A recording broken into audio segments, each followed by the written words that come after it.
crowd was so big and getting so close to game time that the fans are pulling tarps off the seats and helping the grounds crew and then the stadium crew so they can get to their seats.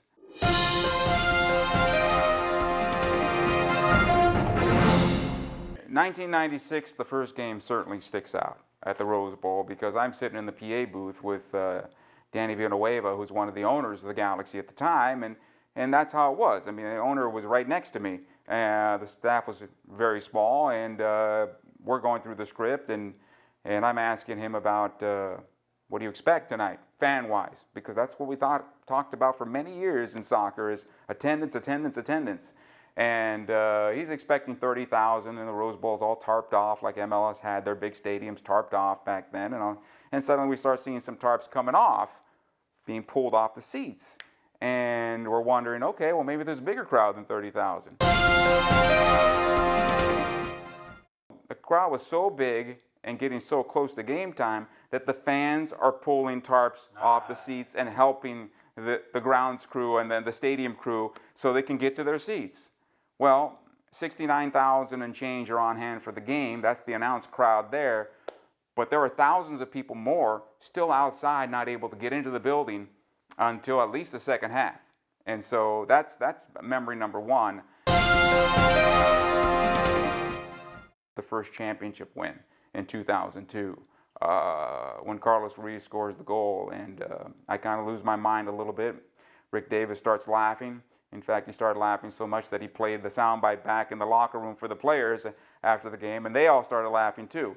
But it just seemed like such a huge weight off the shoulders of the franchise, off the shoulders of the players because of the losses in '96 and '99 and '01. And in 2002, incredible. '05 coming back and do the double, that was a huge time as well, and Landon Donovan joining the Galaxy, and Pando Ramirez, who struggled all year long, and he ends up getting the goal that gives him the championship, and that was kind of incredible. There were bad times too. There were bad times too. 06 through 08, I call those the dark years of the Galaxy, and we just unfortunately could not find their way, and it kind of smeared the start of the David Beckham era in 2007. He comes over, unfortunately, and has that ankle injury. It's far worse than anybody would admit, and he could not really play in 2007, but he tried. And 2008, they still could not figure it out, and the Ruud experiment didn't work out as well. And then, funny, the last Ruud left, and Cobi's coaching that game, and I'm walking into the facility because I'm one of the early birds here at the building, and Cobi gives me a hard time over it, jokingly, but I like to be early. And I see Bruce Arena coming down from the press box, and I'm looking over, I say, hello, Bruce, and I kind of figured out that he was going to be the next manager. And suddenly things began to turn around, certainly not in 2008, but the overhaul in the off-season of 2008 and 2009 reset this club in a big way. I think Bruce bringing in Donovan Ricketts, Donovan was really the cornerstone in allowing for the team to come together. He made so many big saves, especially in 2009, the early part of that season.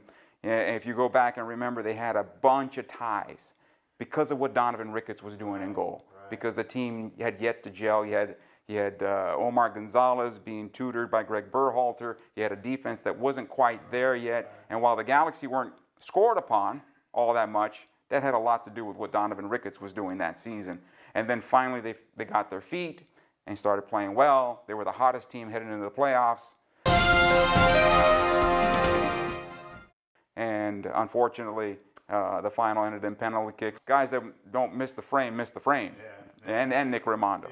Yeah, that's kind of how it went that year, unfortunately for the team. But things got back on track, and you can see the arrows pointing up again for the Galaxy organization, that they're back at the level that they wanted to be. Hats off to Bruce Arena. That was year one, but he left a huge mark on this organization because there was an excellence level that was here, and by the time Bruce left, there's an expectation here with the Galaxy.